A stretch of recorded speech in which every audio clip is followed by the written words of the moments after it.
Holidays-nale, adu namma GT Holidays da. GT Holidays, South India's #1 travel brand. You know you are special when you're with GT Holidays. தமிழர்களின் #1 choice Tamil matrimony. பல்வேறு பதவிகளை அதிமுகவில் அலங்கரித்த ராமநாதபுரத்தை பூர்வீகமாக கொண்ட அன்வர் ராஜா அவர்கள் இன்னைக்கு முதல்வர் தலைமையில சேர்ந்துருக்காரு. எப்படி சார் புரிஞ்சுக்கிறது? நீங்க பாஜக பிரச்சனை அப்படின்னா கட்சி தலைமையில பேசணும், இல்லைன்னா அமைதியா ஒதுங்கிடும். இவர் வாட்டில் அந்த இதை கூட்டணிக்கு எதிராக பேசுறாரு. அதற்கு பிறகுதான் அவர் இந்த மாதிரி இருக்காருன்னொன்னா டக்குன்னு இவரை கான்டாக்ட் பண்ணி டிஎம்ஏக்குள்ள எழுதுறது அவங்களுக்கு ரொம்ப ஈஸி இல்லை.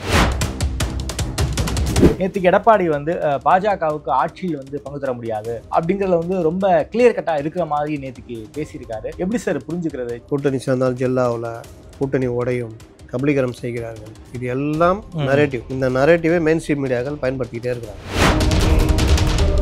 இன்னைக்கு அண்ணாமலை நிலைமை என்ன ஆயிடுச்சுன்னா, கிட்டத்தட்ட அப்படி வாரம் கட்டி வச்சுட்டாங்க. அவருடைய வார் ரூம்லாம் கலைச்சிட்டாங்க. வார் ரூம் கலைச்சி பெங்களூர்ல ஒன்று, டெல்லியில ஒன்றுன்னு பிரிச்சுட்டு இங்கே கோயம்புத்தூர்ல இருக்க வார் ரூமை கலைச்சிட்டாங்க. எதுக்கு பெங்களூர்லயும் டெல்லியிலையும் போடணும் வார் ரூம்? சும்மா போட்டு அங்கே சிங்கம், கர்நாடகா சிங்கம்னு கொஞ்சம் உருட்டலாம். பழனிசாமி அவரா பேச மாட்டேங்கிறாரு, அவரை யாரோ பேச வைக்கிறாங்க, பின்னாடி பாஜக இருக்கு அப்படிங்கிற டோன்ல சமீப காலமாக எதுக்கு அதிமுகவை நோக்கி திரும்ப இப்படி பேசிக்கிட்டே இருக்காரு? இதுக்கு என்ன? பழனிசாமி சமீப காலமாக என்னங்க பேசுறாரு? திமுக ஆட்சியுடைய பிரச்சனைகளை பேசுறாரு. இதுல எங்க பாஜக குரல் இருக்கு? பழனிசாமி உங்க கவுண்டருக்கு பதில் கவுண்டர் கொடுக்குறாரு. இவங்கள்ட்ட தான் ஒண்ணும் இல்லை. மக்கள் நல கூட்டணி ஆக்டிவ் ஆகாதா சார்? அது தேர்தல் நெருக்கத்துல சீட்டு கூடுதல் குறைச்சல் வரும்ல, அந்த நேரத்துல அதை பொறுத்து ஆக்டிவ். திமுக சரி பண்ணிடுவாங்க போல இருக்கு. திமுக சரி பண்ணிடுவாங்கன்றத விட இப்போ எடப்பாடி போறதுக்கு வர்ற கூட்டங்கள், ஆமா, சர்வே கிட்ட நெருக்கத்துல வரும். இன்னும் விஜய் பிரச்சாரம் ஒருவேளை அதிசயமாக பெருசா பேசி ஒரு எழுச்சி உண்டாயிடுச்சுன்னா பார்ப்பாங்க, ஐயோ பிரச்சனை விட்டா மக்கள் நல கூட்டணி ஃபார்ம் ஆகி போயிடுச்சுன்னா சிக்கல்ன்றதுனால அமைக்க வாசிப்பாங்க. ஆதரநேயர்களுக்கு அன்பு வணக்கம். இன்று நம்மோடு மூத்த பத்திரிகையாளர் திரு அப்துல் முத்தலீப் அப்துல்லா. வணக்கம் முத்தலீப் சார். வணக்கம் சார். இன்னைக்கு மிக முக்கியமான பிரேக்கிங் சார். அதிமுகவுடைய முன்னாள் எம்பி, எம்ஜிஆர் காலத்து அரசியல்வாதி, முன்னாள் அமைச்சர், பல்வேறு பதவிகளை அதிமுகவில் அலங்கரித்த ராமநாதபுரத்தை பூர்வீகமாக கொண்ட அன்வர் ராஜா அவர்கள் இன்னைக்கு முதல்வர் தலைமையில திமுகவில் சேர்ந்திருக்காரு. குறிப்பாக அவர் தவேகாவுக்கு போவார். குறிப்பாக அதிமுக பாஜக கூட்டணி மீண்டும் இணைந்ததில் அவர் வருத்தமாக இருக்காரு அப்படிங்கிற ஒரு பல்வேறு விஷயங்கள் நிறைய நாமளே பேசியிருக்கோம். அவர் ஒரு ஆன்டி பிஜேபி ஸ்டாண்ட் இருக்கக்கூடிய நபர் தான். எப்படி சார் புரிஞ்சுக்கிறது? இல்லை திமுக வலை வீசி அவர் பிடிச்சிருக்காங்களா? அதாவது அன்வர் ராஜா ஆரம்பத்துல இருந்தே கொஞ்சம் அதிமுக தலைமைக்கு சிக்கலான நபராக தான் இருந்தவர். அண்ணா காலத்தாள்னா அந்த காலத்துலேருந்து திமுகவில் இருந்தவர். மாணவர் பருவத்திலேருந்து திமுகவில் இருந்தவர். இந்திய எதிர்ப்பு போராட்டம் அதுன்னு எம்ஜிஆர் கட்சி ஆரம்பித்தோன்னா எம்ஜிஆர் ரசிகன்ற முறையில் எம்ஜிஆர் கட்சியில் இணைஞ்சவர். அப்படியே ட்ராவல் ஆகுது. 84, 85லலாம் அந்த ஒரு ஜெயலலிதா செங்கோல் கொடுப்பாங்க, அதிலலாம் அவர் இருப்பார். அப்போ ஏதோ ஒரு பொறுப்பில் இருந்தார் போல். எம்ஜிஆர் முதல்ல மேடை ஏற்றுனது அதுதான் அப்படின்னாப்புல கூட இதுன்னு. அப்படி இருந்தவர் ஜெயலலிதா பீரியடில் தான் அவர் அமைச்சராக்குறாங்க. 2001 எம்எல்ஏ ஆக்கி அமைச்சராக்குறாங்க. அதற்கு பிறகு எம்பியா 2014 மோடியில் அந்த லேடி அந்த டைமில் வராரு. அதற்கு பிறகு ஜெயலலிதா மறைவுக்கு பிறகு பாஜக எல்லாம் இணைஞ்ச பிறகு ரிசைன் பண்ண வேண்டியதானே. வெளில வந்தாருன்னு நினைக்கிறேன். வரல, அனுப்பிச்சிட்டாங்க, வெளியேற்றப்பட்டார். அதில் இருந்து அவருடைய எம்பி பதவி காலம் முடிகிற வரைக்கும் அவர் இருந்தார். நடுவில் முத்தலாக் மசோதாவில் அவர் பேசின பேச்சு ஒரு வரவேற்பை பெற்றது.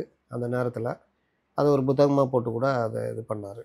அதற்கு பிறகு இந்த சிஏஏ இந்த மாதிரி விஷயங்கள் எதுலேயுமே இவர் பேசிகிட்டு இருந்தார். அதுக்கப்புறம் இவருனால கட்சிக்குள்ளே பிரச்சனை வருதுன்ற பிறகு 21 நீக்கிறாங்க.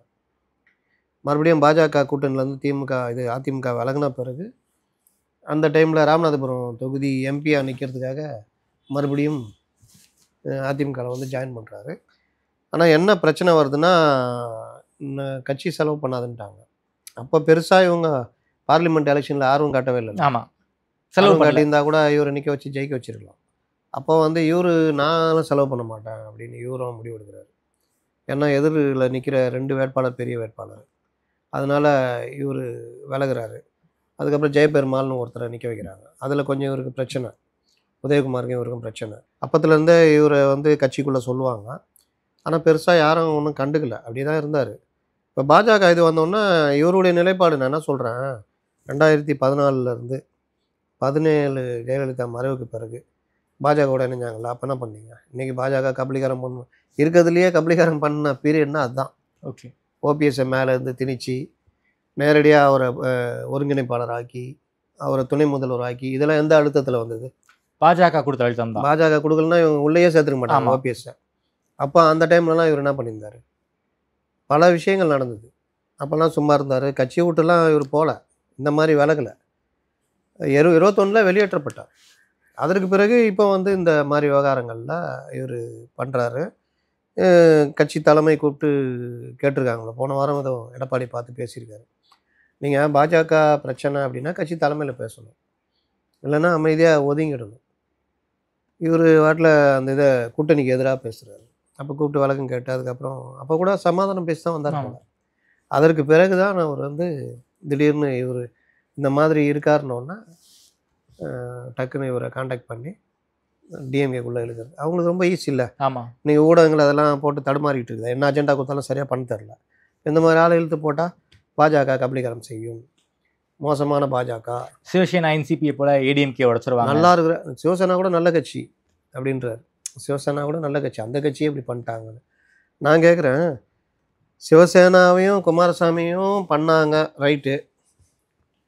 ஏடிஎம்கே 2017 21 வரைக்கும் படாத பாடுபடுத்தினாங்கல்ல. அண்ணாமலைலாம் ஒரு ஆளா ஏடிஎம்கேக்கு? ஆனால் அண்ணாமலை பாஜக தலைவராக வந்து அண்ணாமலையை வச்சுக்கிட்டு எவ்வளோ பண்ணாங்க.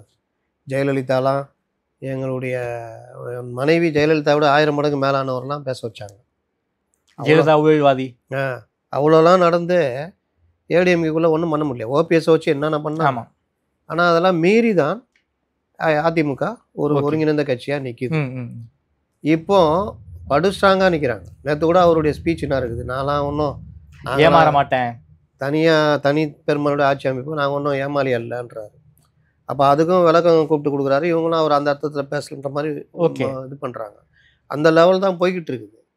இப்போ வந்துட்டு பாஜக அதே அசைன்மெண்ட்டு. பாஜக வந்து இவர்களை இது பண்ணோம், இவர்களை வீழ்த்தி விட்டு திமுக கிட்ட வரும். அது சேர்ந்துட்டாரு. சேர்ந்ததுக்கு எதை சொல்கிறாரு. இன்றைக்கி பாஜகவோட சேர்ந்தது வந்து இவருக்கு நெருடல்னா, ஓகே 2017 வந்திருக்கணும் நெருடல், 98 வந்திருக்கணும் நெருடல். அப்போல்லாம் ஒரு ஆளே கிடையாதுன்னு வச்சிங்களேன். 98 பெரிய அளவில் அதிமுகவில் வல்லமை செலுத்துகிற அளவுக்கு இல்லை ஜெயலலிதா. சரி, பாஜக கூட நீங்கள் அவ்வளோ பெருசாக வெறுத்து போய் சேர்ந்துட்டீங்க. இங்கே என்ன வாழுது? 1999 2004 வரைக்கும் கோத்ரா கலவரம் முதற்கொண்டு ஆதரிச்சவங்க தானே. அவங்க நிலைப்பாடு என்ன சொல்ல முடியும்? இன்றைக்கி மறைச்சிக்கிட்டு பேசிக்கிட்டு இருக்கிறாங்க. கோத்ரா கலவரம் நடந்தப்போ இவங்க பாஜக ஆட்சியில் தானே இருந்தாங்க, கூட்டணியில் தான் இருந்தாங்க. என்ன பண்ணாங்க? 2009 இன அழிப்புக்கு நடக்கும்போது இவர்கள் காங்கிரஸ் ஆட்சியில் தான் இருந்தாங்க. என்ன பண்ணாங்க? நேரத்துக்கு பேசிக்க வேண்டியதான். அமித்ஷா வந்து கூட்டணி ஆட்சியில் ரொம்ப ரொம்ப உறுதியாக இருப்பதன் மாதிரி தான் தெரியுது. அது ஐடிசி கிராண்ட் சோலாவில் ஆரம்பித்து தமிழ்நாட்டினுடைய ஒரு மிக முக்கியமான 2 நாளிதழ்களுக்கு பேட்டி கொடுக்கும்போது கூட்டணி ஆட்சிங்கிறத வலியுறுத்தி தான் அவர் பேசுகிறார். ஆனால் நேற்றுக்கு எடப்பாடி வந்து பாஜகவுக்கு ஆட்சியில் வந்து பங்கு தர முடியாது அப்படிங்கிறத வந்து ரொம்ப கிளியர் கட்டாக இருக்கிற மாதிரி நேற்றுக்கு பேசியிருக்காரு. அதற்கு நயினா நாகேந்திரனும் ஒரு ஸ்டேட்மெண்ட் சொல்லியிருக்காரு. அது வந்து அதிமுகவை பாஜக கபலீகரம் செஞ்சிடாது, அந்த நோக்கத்தில் வந்து அவர் பேசியிருக்காரு அப்படிங்கிற மாதிரி வந்து நயினார் வேற சொல்லியிருக்காரு. எப்படி சார் புரிஞ்சுக்கிறது? கூட்டணி சேர்ந்தால் ஜெல்லாவில் கூட்டணி உடையும், கபலீகரம் செய்கிறார்கள், இது எல்லாம் நரேட்டிவ். ஓகே, இந்த நரேட்டிவை மெயின் ஸ்ட்ரீம் மீடியாக்கள் பயன்படுத்திக்கிட்டே இருக்கிறாங்க. இதை நான் பல தடவை சொல்லிட்டேன். அமித்ஷா இந்த ஹோட்டலில் முதல் தடவை சேரும் போது பேசுனது என்டிஏ அலையன்ஸ் ஜெயிக்கும்ன்றார்.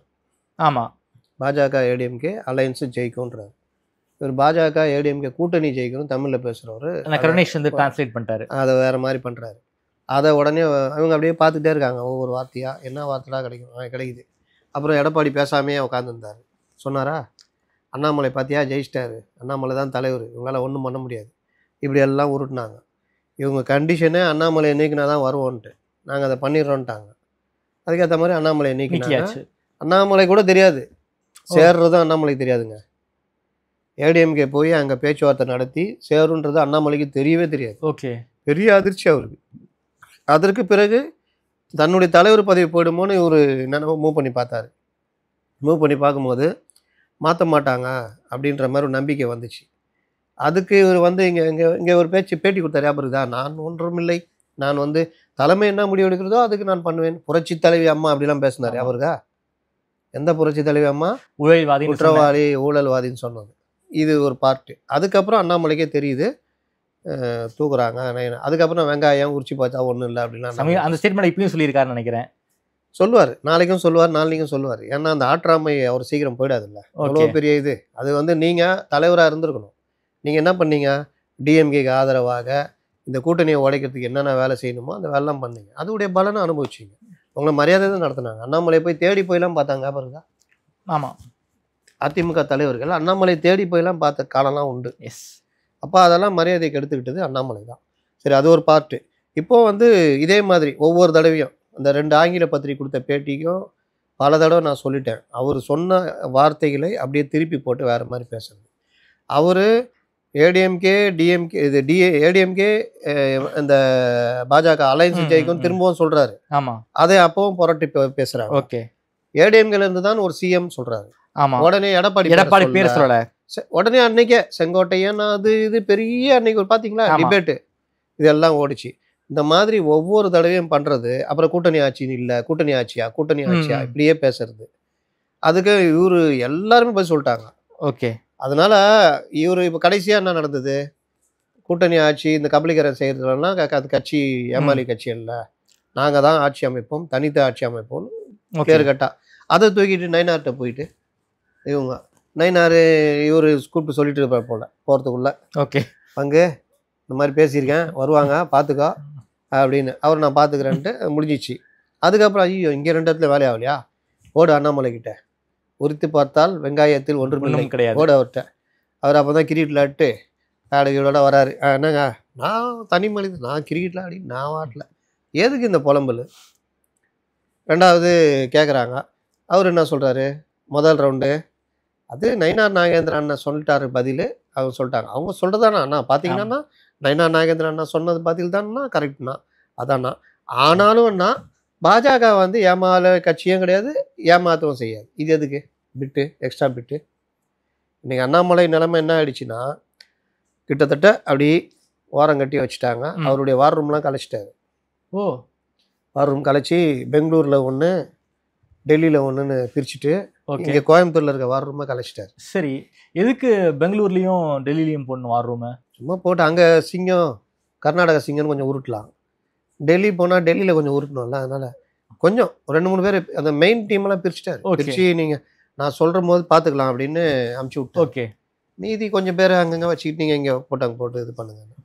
இப்போ என்னென்னா அவர் வார் ரூம் வச்சுக்கிறதுக்கு அனுமதிச்சதே பாஜக தேசிய தலைமை தான். வராகி தான் இன்னை வரைக்கும் அவங்களுடைய வார் ரூம் பாஜக. அது இவரை தனியாக வச்சுக்கிறதுக்கு அனுமதிச்சாங்க. ஆனால் இவர் வச்சுக்கிட்டு இவர் பண்ண கூத்துலாம் தெரியுமே. அதனால் கட்சியை மிஞ்சி யாரோ ஒருத்தர் சொன்னாங்க, அவர் வந்து தேசிய செயலாளர் ஆக போகிறாரு, தேசிய பொதுச் செயலாளர் ஆக போகிறாரு. அவர் தேசிய தலைவராக ஆனால் கூட கட்சி எடுக்கிற முடிவு தானே கட்டுப்படணும். ஆமாம். அது மீறி ஏதாவது எனக்கு என்னன்னு பேசிகிட்டு இருக்க முடியுமா? நீங்கள் டிஎம்கேவே வீழ்த்தணுன்றது தான் இங்கே பாஜக கூட்டணி, ஏடிஎம்கே கூட்டணி, என்டிஏ அலைன்ஸ் உடைய நோக்கம். அதுக்கு குந்தகம் விளைவிக்கிற மாதிரி பேச முடியுமா? அப்பப்போ அந்த பேச்சுவார்த்தை கண்டென்ட் கொடுத்துருந்தா எல்லாமே போய்கிட்டு இருக்குது. அண்ணாமலை வந்து ஒவ்வொரு தடவையும் அவர் செஞ்ச செயல் எல்லாமே ரிப்போர்ட்டாக போனது. அப்படியே நூலை விட்டு, இந்த காத்தாடிக்கு நூல் விடுவாங்க தெரியுமா, அது ஏற்றுற வரைக்கும் அப்படியே விட்டு அப்புறம் வலிச்சா அது சல்லுன்னு ஏறும். அந்த மாதிரி தான் இப்போ போட்டு வலிச்சிக்கிட்டு இருக்கிறாங்க. ஓகே சார், ஏன் சார் திரும்ப வந்து தொடர்ச்சியாக வந்து அதிமுகவை நோக்கி அதிகமாக விமர்சனம் பண்ணிக்கிட்டே இருக்காரு? சமீபத்தில் கூட வந்து திரும்ப என்ன சொல்கிறாருன்னா, எடப்பாடி அவர் வந்து சொந்த வாய்ஸில் பேசலை, பாஜகவின் தொழிலாக பேசுகிறார் அப்படிங்கிற ஒரு ஸ்டேட்மெண்ட்டை பேசியிருக்காரு. குறிப்பாக பழனிசாமி அவராக பேச மாட்டேங்கிறாரு, அவரை யாரோ பேச வைக்கிறாங்க, பின்னாடி பாஜக இருக்கு அப்படிங்கிற டோனில் சமீப காலமாக எதுக்கு வந்து அதிமுகவை நோக்கி வந்து திரும்ப வந்து இப்படி பேசிக்கிட்டே இருக்காரு? இதுக்கு என்ன பழனிசாமி சமீப காலமாக என்னங்க பேசுகிறாரு?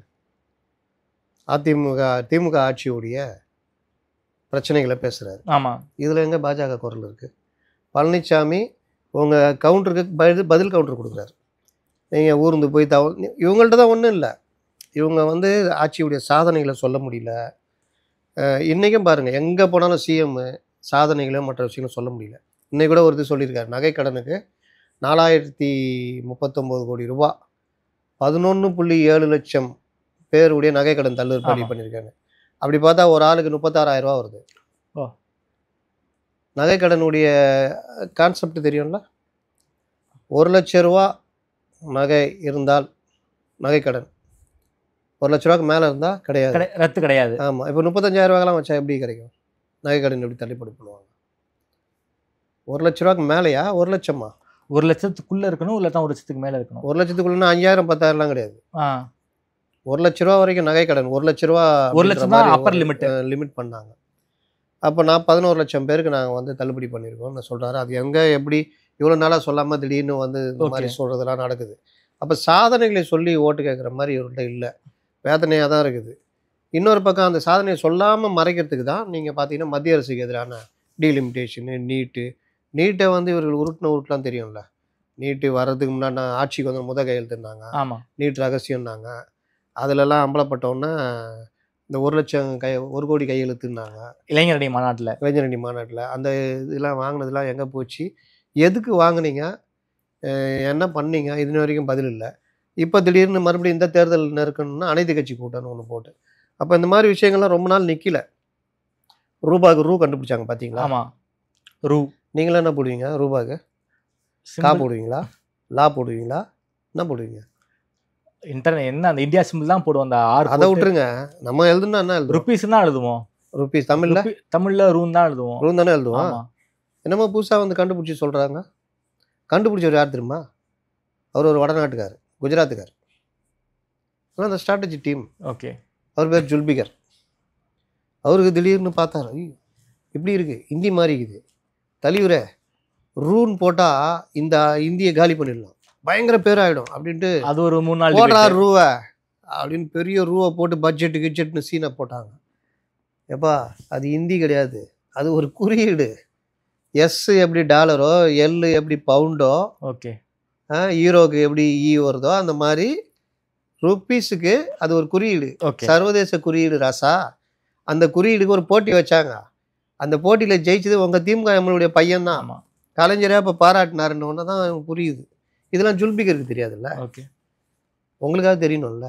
போட ரூன்னு தீனுன்ட்டேன். இப்போ மட்டும் என்ன இல்லை, ஸ்கூல்லேயே போனேன்னா உன்னிடம் ரூ 100 இருக்கிறது, அவருக்கு ரூ 20 கொடுக்குறாய், மீதி உன்னிடம் எவ்வளோ இருக்கும் அதானே கேட்பாங்க. அப்போ ரூ தானே போடுவோம், இன்னும் புதுசாக ரூ தூக்கிட்டு வரேன்னு கேட்கணும்ல. ஆனால் இவங்க அதை வச்சு கொஞ்ச நாள் உருட்டுனாங்க. ஒரு 3 நாள் டிபேட், நேஷனல் டிபேட் சார், அது நேஷனல் டிபேட்டு. அப்புறம் இது சர்வதேச குறியீடா, இது இன்னும் தெரியாமல் போச்சு அப்படின்ட்டு இது இந்த மாதிரி ஒவ்வொன்றும் சாதனையை சொல்ல முடியாமல் இந்த மாதிரி சொல்லி தான் ஓட்டிட்டு இருந்தாங்க. அதனுடைய ஒரு விளைவு தான் இப்போ வந்து இவரை ஊர்ந்து போனார், தவழ்ந்து போனார்னா அவர் ஏன்பா நான் ஊர்ந்து தான் போனேன், தவழ்ந்து தான் போனேன், வந்துட்டேன்ல, ஏன் ஆட்சியில் என்ன நான் சொல்லுங்கய்யா, நான் பதில் சொல்கிறேன். அதை விட்டு ஊர்ந்து போனேன் தவழ்ந்து போனேன்றேங்க. மறுநாள் தலைவரை அந்த பஸ்ஸை பார்த்தா பச்சை கலரில் இருக்குது. பஸ்ஸுன்னு நமக்கு என்ன ஞாபகம் வரும்? சுந்தரா ட்ராவல்ஸ்ன்னு பேசுங்க தலைவரை, நல்லா இருக்கும். இவர் தகுதிக்கு பேசலாமா? சிஎம் தகுதிக்கு அப்படி பேசக்கூடாதுதான். உடனே சுந்தரா ஒரு மீம் கண்டென்ட் மாதிரி முதல்வருக்கு வந்து ஸ்கிரிப்ட் எழுதி கொடுக்குறாங்க. ஏன் தெரியுமா? இப்போ நீங்கள் இப்போ இந்த இதுக்கு ஒரு எடிட்டராக இருக்கீங்க, ஒரு 4 பேரை வேலைக்கு எடுக்கிறீங்க, அதுக்கு நீங்கள் அந்த தகுதியெலாம் பார்ப்பீங்க. ஒரு கண்டென்ட்னா எப்படி எழுதுற, என்ன ஏதுன்னு, அதில் போயிட்டு கண்டதை எழுதிட்டு ஏய் கிளம்பு முதல்லன்றீங்க. ஆனால் இங்கே அது இல்லை. திராவிட மாடல் இந்த மாதிரிலாம் பேசிக்கிட்டு ஒரு 25-30 வயசு இந்த மாதிரி டிக்கெட்டுங்களாக சேர்த்து வச்சுக்கிது. அதுங்க அவங்களுடைய நாலேஜுக்கு தானே. ஓகே.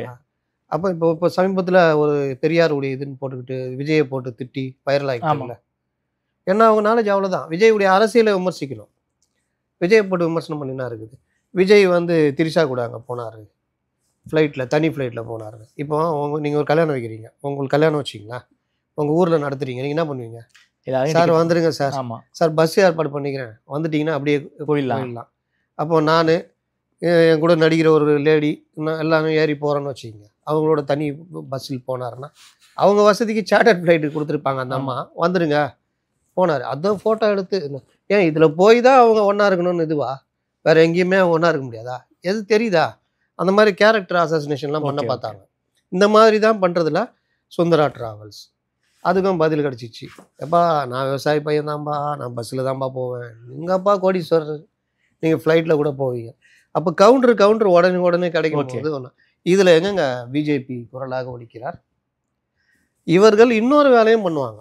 கவர்னர் பிரச்சனையா, கூட்டணி கட்சிகளை ஓடு எல்லாம் வாளுகள்லாம் சுற்றிக்கின்னு கேடையெல்லாம் எல்லாம் ஓடி. அப்புறம் கவர்னர் வருஷம் பாவங்க, வருஷம் டீ பார்ட்டி இவங்க சாப்பிடவே இல்லைங்க பாவங்க. வருஷம் டீ பார்ட்டி வைப்பாங்க. சரி ஏதாவது கூட்டணி கட்சின்னு போய் அங்கே என்ன தான் போடுறாங்க, சம்சா பஜ்ஜி வடை டீ ஏதாவது சாப்பிட்டு கவர்னரையும் பார்த்துவாங்க. புறக்கணிக்கிறோம் அப்படின்னு ஒன்று தலைவரை புறக்கணிக்கிறேன் தலைவரை அப்படின்ட்டு எல்லாம் அந்த சைதாப்பேட்டை அந்த ஓரமாக நின்று தான் ஒரு வாட்டி மட்டும் ஓவர்டேக் பண்ணி போகுது. ராஜ்பவனுக்கு ராஜ்பவனுக்கு என்னன்னு பார்த்தா இவங்க போய் கலந்துக்கிறாங்க. அரசு வேறு அரசியல் வேறு. தலைவரை என்ன தலைவரை நியாயமா நாங்களாம் டீ சாப்பிடாம பிடிக்கிறோம்னா நான் மட்டும் எங்கே போனேன்? சிஎம்பா நான் சிஎம்மா போனேன். திமுக தலைவராக நான் போனேன். ஆர்எஸ் பாரதி அவங்க கொடுக்குறாரா? நான் சிஎம்மா போனேன். சரிங்க தலைவரை துரைமுருகன் ஏன் கூட்டு போனீங்க? அவர் வந்து அமைச்சர், இவரு அமைச்சர். இந்த உருட்டு தான். அப்போ இவர்களுக்கு எப்போல்லாம் தேவையோ கூட்டணி கட்சிகளை விட்டு திட்ட விடுவாங்க. ஓகே. முத்தரசன் ஒருத்தருக்கிறார் பாருங்க. அவர் ஃபேமஸ் ஆனது அதிமுக ஆட்சியில் டெய்லி ஒரு பேட்டி கொடுப்பாரு. ஞாபகம் இருக்கா? ஆமாம், அப்படி கொடுப்பாரு. இப்போ பார்த்தா இந்த ஆட்சி வந்து ஒரு 4 வருஷமா அவரை காணவே காணும். இந்த இவராவது கே பாலகிருஷ்ணனா அது அங்கேயும் அப்படி தென்படுவார். சண்முகம் இப்போ வந்துட்டு அப்படி தென்பட்டுனுக்கிறாரு. ஆனால் இந்த முத்தரசனும் நீங்கள் இந்த ஆட்சி வந்து 2-3 பேர் காண போனாங்க. ஜெயரஞ்சன், முத்தரசன், அவர் தான் பிளான் ஜி சுந்தரன். அதுதான் நான் பிளானிங் கமிஷன் அதான் காலி பண்ணுறதுன்றேன். அதோட அவங்களாம் காலி. ஜி சுந்தரராஜா பூலகி நண்பர்கள் அவர் எங்கே போனார்? அவர் ஏதோ ஒரு தமிழ்நாடு கமிட்டி ஏதோ யாருனாகிறியோ எல்லாத்துக்கும் இது ரைட். இனிமேல் பேச மாட்டேன் சார், ரைட்டு போங்க அப்படின்னு. கமல்ஹாசன் கட்சியில் 2 பேர் இருந்தாங்க, சட்ட பஞ்சாயத்தியாக்குன்னு. கமல்ஹாசனை கொண்டு போய் கட்சி அடகு வச்சோன்னா அவங்க என்ன பண்ணுவாங்க? இந்த மாதிரி ஓடிக்கிட்டு இப்போ இந்த ஜெயராமன் மட்டும்தான் எந்த ஆட்சியும் இது பண்ணாமல் ஓடிக்கிட்டு இப்போ வரைக்கும் அரசுக்கு எதிராக ஓடிக்கிட்டு இருக்குது. அப்போது இந்த மாதிரி விவகாரத்தில் இந்த கட்சிகள் இது இப்போ முத்தரசன் எதுக்காக உனக்கு அப்படி பேசுங்கப்பா அப்படின்னு பேச விடுறது. இவங்க பேச மாட்டாங்க. இந்த வடிவேல் ஒரு படத்தில் பார்த்தீங்கன்னா ரூம் கேட்பாப்புல, அவர் கேட்க மாட்டார். தம்பிராமையை விட்டு கேட்க விடுவார். ஜில்லுன்னு ஒரு காதெல்லாம் வந்திருக்கார், சகலை வந்திருக்காருன்னா அவர் வந்து இங்கெல்லாம் படுக்க மாட்டாராம். இங்கே படுக்கலாம் அங்கே போய் படுக்க சொல்லிடுவான். அங்கேயும் படுக்க மாட்டான். அப்போ போக சொல்ல ஊருக்கு திரும்பி அப்படின்னு நாடான்னு போட்டாங்க. அந்த மாதிரி தான் கதை. ஓகே. இவர் பேச மாட்டாங்க, கூட்டணி கட்சிகளை விட்டு பேச விடுவாங்க. திருமாவளவன் என்ன சொல்கிறாரு? நேற்று ஒரு பேச்சு இன்றைக்கி ஒரு பேச்சு மாற்றி பேசுகிறேன்றாரு. திருமாவளவன் என்ன பண்ணுறாரு? 8 சீட்டுக்கும் 10 சீட்டுக்கும் எங்களை நினைக்கிறீர்களா அப்படின்றாரு. மறுநாள் என்னை வீழ்த்தி விட்டு என் மீது ஏறிதான் நீங்கள் வீழ்த்த முடியும் அப்படின்றாரு. இன்னொரு நாள் கட்சியே கலைச்சிட்டு போயிடுவேன், சீர்திருத்த இயக்கமாக மாற்றிடுவேன்றாரு. இன்னொரு நாள் சமய சார்பற்ற மத சார்பற்ற அரசுன்றாங்க, ஒரு மத நல்லிணக்க கூட்டம் கூட நடத்த முடியல அப்படின்றாரு. இன்னொரு நாள் கொடி கம்பத்தை பிடுங்குன்னா முதல்ல போலீஸும் அதிகாரிகளும் எங்கள் கொடி கம்பத்தை தான் வர்றாங்க அப்படின்றாரு. அதனால் இவர் இன்னைக்கு சரி இவர் முடிவையே மாற்ற வைக்கிறாருன்னு சொல்கிறாரு. விஜய் ஃபங்க்ஷனுக்கு இவர் ஏன் போகல? விஜய் மேலே விஜய் பிடிக்காது போனாரா? எல்லாருக்கும் இந்த தலைவர் அம்பேத்கர் புத்தகம் ஏன் போகல? நீங்கள் தானே ஒத்துக்கிட்டீங்க, 2 கட்டுரை எழுதிருக்கீங்க, ரவிக்குமார் கட்டுரை கொடுத்துருக்காரு, நீங்கள் வீடியோ பேட்டி கொடுத்தீங்க, அதில் அங்கே ஏவியா போகிறதா இருந்தாங்க. நீங்கள் தானே போகல, கடைசி டைமில் தானே பல்ட்டி அடிச்சிங்க. ஆனால் அது காரணம் வந்து அது இதுன்னு உருட்டினார்.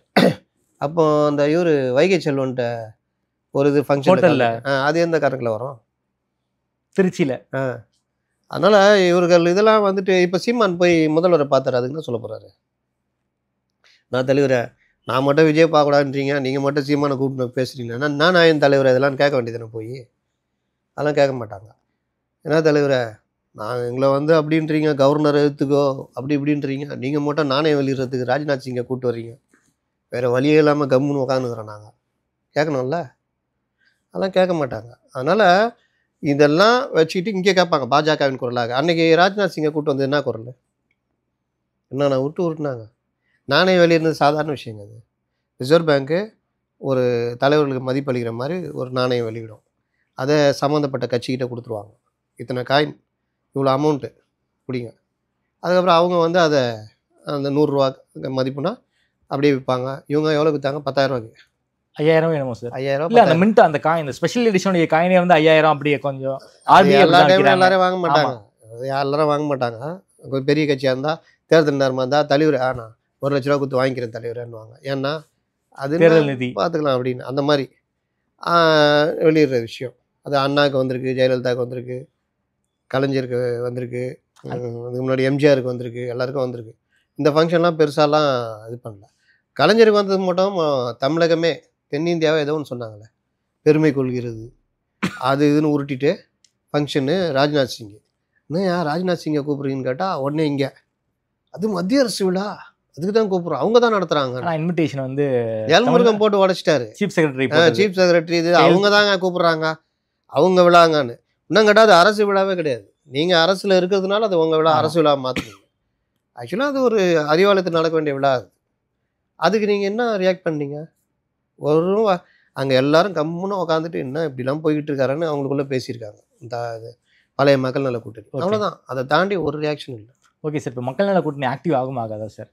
அது வந்து தேர்தல் நெருக்கத்தில் சீட்டு கூடுதல் குறைச்சல் வரும்ல, ஓகே, அந்த நேரத்தில் அதை பொறுத்து ஆக்டிவ். திமுக சரி பண்ணிடுவாங்க போல இருக்கே. திமுக சரி பண்ணிடுவாங்கன்றத விட இப்போ எடப்பாடி போகிறதுக்கு வர்ற கூட்டங்கள், ஆமாம், சர்வே கிட்ட நெருக்கத்தில் வரும், அப்புறம் இவர்களுக்குள்ள பல பிரச்சனைகள், இது எல்லாம் வரும்பொழுது நீங்கள் நல்லா யோசிச்சு பாருங்கள். 2024 6 சீட்டு தாண்டாங்க காங்கிரஸுக்கு எம்பி. கார்கே வந்து பேச்சுவார்த்தை நடத்துறதா இருந்தது, ஞாபகம் இருக்கா? ஆமாம். அப்புறம் அவர் கேன்சல் பண்ணிட்டாரு. கடைசி வரைக்கும் அவர் வரவே இல்லை, தெரியும்ல? ஆமாம், வரல. தோ வருவாங்க, அதோ பேச்சுவார்த்தை நடத்தவே இல்லை. அந்த நேரத்தில் தான் ஜாபர் சாதிக் பிரச்சனை அதுன்னு பெருசாக வெடி. ஆமாம் ஆமாம் ஆமாம். அப்போ அரசுக்கு எதிராக ஒரு மாதிரி இது வந்தோடனே டக்குன்னு முடிவு எடுக்கிறாங்க. லாஸ்ட் டைம் என்ன செய்வாங்க? ஆமாம், அவுத்து விட்டா சிக்கலாயிடும் அப்படின்ட்டு எல்லாருக்கும் இந்த அவங்கவுங்களும் அவங்க இது அப்படின்னு கொடுத்துட்றாங்க. இல்லாட்டி 2 சீட்டுலாம் சிபிஎம்லாம் கிடையாது, ஒரு சீட்டு தான். சிபிஐக்கும் ஒரு சீட்டு தான். எப்படி மதிமுகக்கு அதே மாதிரி பண்ணுறது விடுதலை சிறுத்தை உட்பட இவங்க திட்டம் போட்டு வச்சுருந்தாங்க. அது லாஸ்ட்டில் வேறு வழி இல்லாமல் இது பண்ணிட்டாங்க. அந்த மாதிரி இந்த தடவை அந்த டைமில் ஏதாவது நெருக்கடி வந்துச்சுன்னா கூட்டணி கட்சிகளை இப்போ என்ன முடிவு, சமீபத்தில் என்ன முடிவுனா 20 தொகுதி நான் சொன்னேன்ல, நம்ம இதில் தான் முதல்ல சொன்னேன்னு நினைக்கிறேன். ஒரு எம்பிக்கு ஒரு எம்எல்ஏ சீட்டு, 9 எம்பி, மாநில தலைவருக்கு 1 +10 20 சீட்டு தான் காங்கிரஸ்க்கு சீட்டு. தலைவர்களை பார்த்து கரெக்ட் பண்ணிக்கலான்ற மாதிரி தான் இருந்தாங்க. தலைவர்களும் கிட்டத்தட்ட பலரும் ஓகே. பல பேர் காங்கிரஸ் திமுகவில் தானே இருக்கிறாங்க, பல வருஷமாக திமுகவில் இருக்கிறாங்க. பீட்டர் அல்போன்ஸ்னு ஒருத்தர் இருக்காருல்ல, அவர் சிறுபான்மையினர் துறை தலைவர். அந்த ஏன் அவருக்கு போய் அதை கொடுத்தாங்க? ஏன்னா ஒரு மைனாரிட்டி கிறிஸ்டியன் சார் அவர். ஏன் வேறு யாருமே இல்லையா திமுகவில்? திமுகவில் இல்லை. அது என்ன வக்ஃப் போர்டுனா முஸ்லீம் லீக்குக்கு, சிறுபான்மை நலத்துறைனா காங்கிரஸுக்கு இல்லை. வேற திமுகவில் சிறுபான்மையினரே இல்லையா? இருக்காங்க தான் கணக்கு. ஏன்னா இவர் அந்த காலத்துலேருந்தே திமுகவில் சேர்ந்துட்டார். திமுக ஒன்றுனா அப்படி பொங்கி எழுந்து ஈவிகே சிலங்குளம் இருந்தார் பாருங்க, அவரும் அப்படி தான். அந்த மாதிரி ஆட்களை வச்சுருக்காங்க. அதனால காங்கிரஸில் பல பேர் அதுக்கு ஒத்துக்கிற மாதிரி ஒரு ஐடியா இருக்குது. அதே மாதிரி இவர்களுக்கும் அதே 6 சீட்டே கொடுத்துடலாம் அப்படின்ற மாதிரி. இந்த நேரத்தில் தான் கொஞ்சம் நெருக்கடி, இந்த பிரச்சாரத்தில் வர கூட்டங்கள்லாம் பார்க்கும்பொழுது இவர்களுக்கு கொஞ்சம் நெருக்கடி ஆரம்பிக்குது. இன்னும் விஜய் பிரச்சாரம் ஒருவேளை அதிசயமாக அவர் வாய் திறந்து பேசிவிட்டார். மதுரை மாநாடுலாம் 10 நிமிஷம் பேசிட்டு போயிடுவாங்க, கூடி கலைஞ்சிருவாங்க, பெருசாலாம் இருக்காது. அவர் சுற்றுப்பயணத்தை தான் பேசிட்டாரு வச்சுக்கோங்க. சரி, மதுரை மாநாடு உங்கள் ஆசையை கெடுக்கணும், அதில் ஒரு மடை திறந்த வெள்ளம் போல் ஒரு 1/2 மணி நேரம் பேசிட்டாரு வச்சுக்கோங்க. பேசுவார் சார். அதனால சரி, எல்லாம் நம்பிக்கை தானே வாழ்க்கை, நம்பிக்கை தானே ஆகணும், நம்பினா தான் சோறு. அப்படி தான் பொதுக்குழு செயற்குள்ளெல்லாம் இந்த தடவை செயற்குள்ள பயங்கரமாக பேசிடுவார்னாங்க. பிறந்த நாளுக்கு பாரு வெளியே வந்து கிளின்னு கிழிக்க போகிறாருனாங்க. நம்பிக்கை தான் வாழ்க்கை. நேற்று ஒரு கூட்டம் கேன்சல் பண்ணாங்களே, ஏன் பண்ணாங்க? மாற்று சிலர் கூட்டம் ஏன் கேன்சல் பண்ணாங்க சார்? நீங்கள் தானே சொன்னீங்க நம்பிக்கை தான் வாழ்க்கை. இல்லை, எதுவும் உடம்பு சரியில்லை, தலைவருக்கு எதுவும் உடல்நல பிரச்சனை யாராவது இருக்கும். தலைவர் இருக்கட்டும், மற்றவங்க நடத்த வேண்டியதானே. தலைவர் இல்லாமல் எப்படி சார் நிகழ்ச்சி? தலைவர் வந்து அப்படியே உட்காந்து எல்லாத்தையும் கவனிச்சிட்டு இருக்காரு. எல்லோரும் மறந்துடாமல் தலைவருக்கு வாழ்த்து சொல்லணும். தலைவர் இந்த லெவலுக்கு இருக்காருன்னா நான் ஒரு காரணம், நீங்கள் யாரும் சொல்லக்கூடாது சொல்கிறாங்க. அதனால் அந்த மேட்ரு கிடையாது. இவர் நினைச்சா ஒரு மூடை பொறுத்து தான் கட்சின்ற மாதிரி தான் போய்கிட்டு இருக்கிறாங்க. அதனால தயாரிப்புன்னு இருக்குல்ல, கட்சி இப்போ ஆர்ப்பாட்டத்துக்கு தயாரிப்பு இல்லாமல் தான் நின்னாங்க. அந்த மாதிரி பிரச்சனை. நேற்று திருவள்ளூர் போலீஸ் ஸ்டேஷனே முற்றுகையிட்டாங்க, பார்த்தீங்களா? தாவைக்க தொண்டர்கள். அது நீங்கள் நல்லா ஒன்று புரிஞ்சுங்க. இவர் இந்த அண்ணா யூனிவர்சிட்டி மேட்டரில் பெருசாக கையில் எடுத்து பண்ணணும்னு எங்களை போன்றவங்க விமர்சனம். மாநிலம் முழுவதும் இந்த பிரச்சனையை பெருசாக கொண்டு போயிருக்கணும். அவருடைய எல்லாம் சின்ன பசங்க தானே, ஸ்டூடெண்ட்ஸ் அணி மாணவர் அணின்னு போட்டு பெருசாக ஆக்கியிருக்கணும்னு. ஆனால் இவர் எதுவுமே பண்ணல. ஒரு கடிதம் எழுதினார், சகோதரி எப்பொழுதும் நான் துணை இருப்பேன் அப்படின்னு. ஆனால் அதையும் போராட்ட வடிவம் ஆகணும்னு அந்த மகளிர் அணி ஜெராக்ஸ் எடுத்து எல்லாரும் கொடுக்க ஆரம்பித்தோம். அதுதான் போராட்ட வடிவம். அதுன்னு புஷி சொல்லியா நடந்துச்சு? அது அவங்களா பண்ணது, தன்னெழுச்சியாக நடந்தது. அவங்கள பிடிச்சி கொண்டு போய் ஸ்டேஷனில் உட்கார வச்சுட்டாங்க. உடனே தலைவர் புஷி என்ன நடக்குதுன்னு பார்க்கலான்னு போனார், உட்கார வச்சுட்டாங்க. நல்லா பிக் பாஸ் மாதிரி உட்காந்து என்னடா பண்ணுறதுன்னு தெரியாமல் எப்படி போகிறோம், விடுவாங்களா 15 நாள் ரிமாண்டா, என்ன பண்ணுறதுன்னு. அப்புறம் அவுத்து விட்டாங்க. 6 மணிக்கு கிளம்புங்கன்ட்டாங்க. வெளியில் வந்து அண்ணா யூனிவர்சிட்டி மேட்டரை விடமாட்டோம். ஒரு மாணவிக்கு எவ்வளோ அநீதி நடந்திருக்கிறது, தமிழகம் இதை பார்த்து கொண்டு இருக்குது, சட்டம் ஒழுங்குனா நடக்குது, நான் விடமாட்டோம். ஏதாவது பேசிட்டு போகணும்ல. திறந்து விட்டோன்னு உரா ராஜான்னு ஏறி எக்ஸ்கேப் ஆனான்னு அர்த்தம்.